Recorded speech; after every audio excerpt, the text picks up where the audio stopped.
In this session, we are going to see simple calculations of how the value of money changes with time when we take into account interests. For that, we are going to use this notebook called the time value of money, the first one.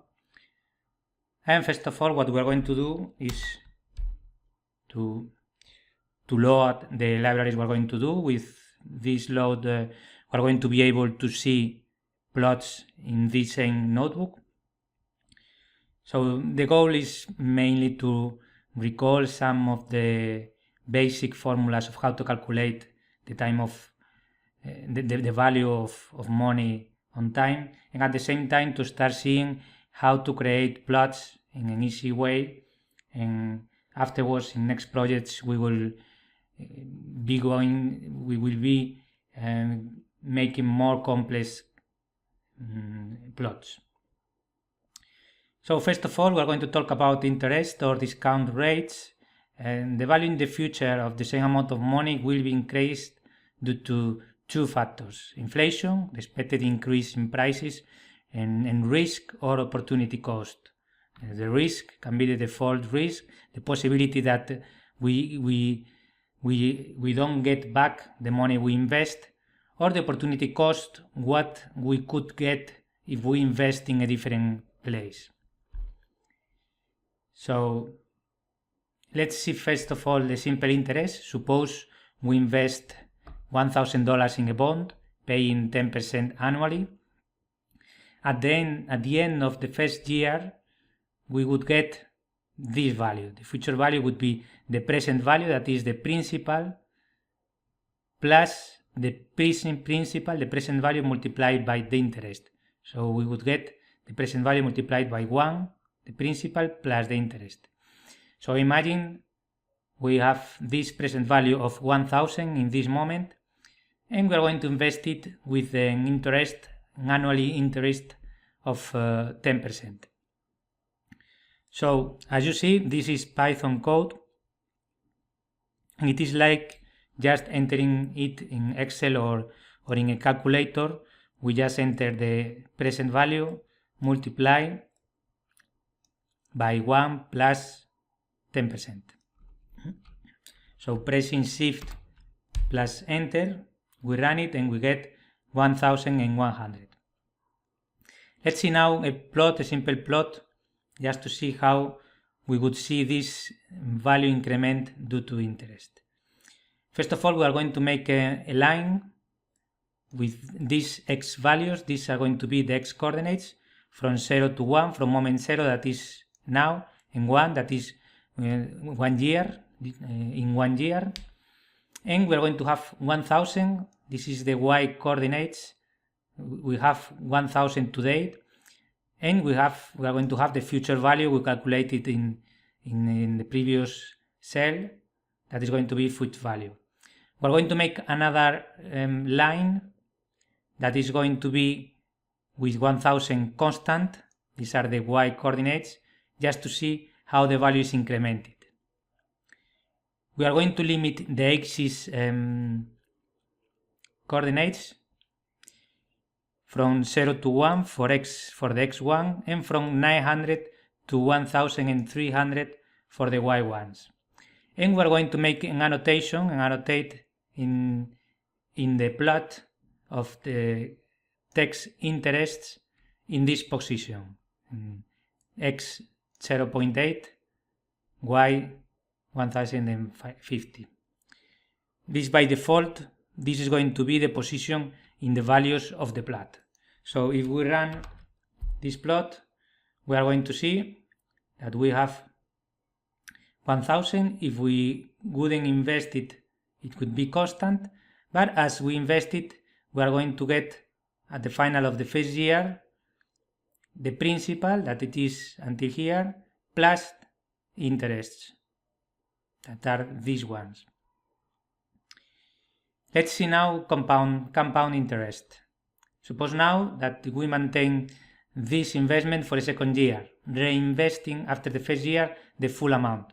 the full amount we got in the first year, 1,030. This is including interests that are $30. The formula that will calculate this will be the same, the present value multiplied by 1 plus interest.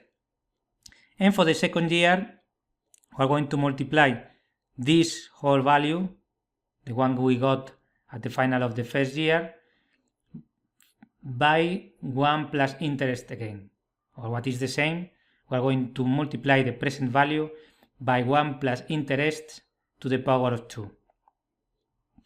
So if we enter this last formula, we get the present value, 1 plus the interest to the power of 2. This is going to be to the power in Python. So shift plus enter, we run it, and we see that we get this time 1,210. This would be the value at the end of the second year. If we run a similar plot as the one we ran it in the first example, we see that now we have from 0 to 2. This is the second year. This would be the value in the first year, and this is the amount we get due to the interests we have gained. If instead of compounding interest we use simple interest, imagine that after the first year we get the interest and we invest in anything, in any other place, or we just keep them. Or imagine, for instance, a stock that gives a dividend but we don't reinvest them, then we wouldn't get the same amount. Then we will have to calculate the simple interest, and that could be just the principal plus the interest of the first year plus the interest of the second year. This would be 1,200, that, as we see, is less than the 210 that we got with the compound interest.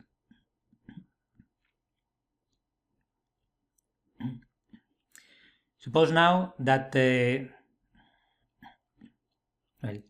would be the interest of the second year, and if we run it now with this line, that it would be the second year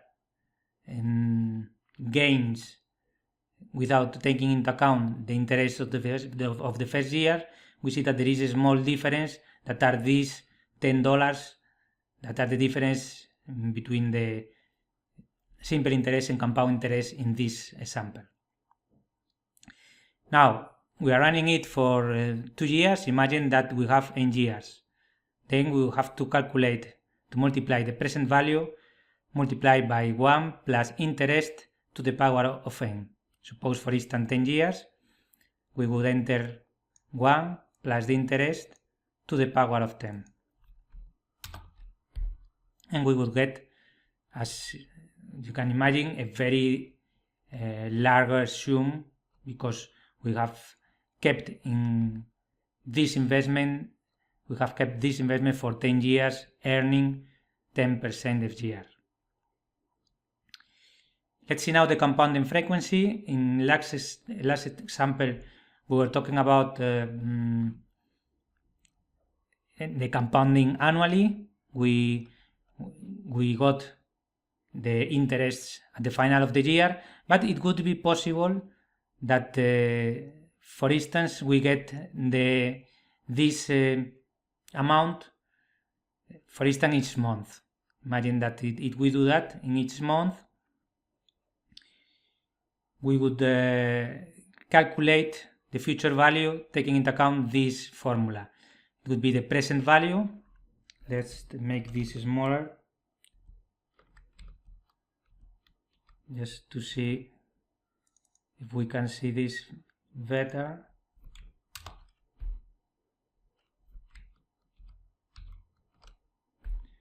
Here we will see the future value would be the present value multiplied by 1 plus the annual interest, but now divided by the compounding periods in 1 year.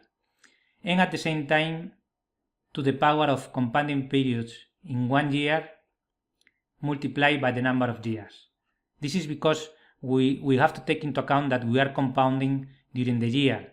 So these interests that we are earning before the end of the year are going to compound and get more interests at the same annual interest. So if we use this formula for 10 years and earning each month, so we're going to divide by 12 and multiply by 12 the 10 years, we are going to get a different future value to the one that we got in the previous example, where the compound was annually instead of monthly. We can even go further and use continuous compounding, imagining that we are earning the interest each day or each hour or the small amount, the small period of time we can imagine. So when the compounding periods in years tends to infinite, the future value is going to be calculated with the e value. So it's going to be the present value multiplied by e to the power of the annual interest multiplied by the number of years. So for instance, if we do this for the same amount for 10 years with a continuous compounding, we will get even a larger quantity than in the previous example.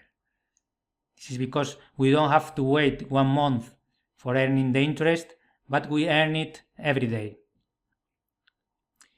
So this takes us to the stated and effective rates, because we cannot compare the different rates if we don't talk about how is going to be the compound frequency. So what normally it is done is to convert them to effective, what is called effective rates, that it would be the rate, the investment annual rate when compounding occurs only once a year.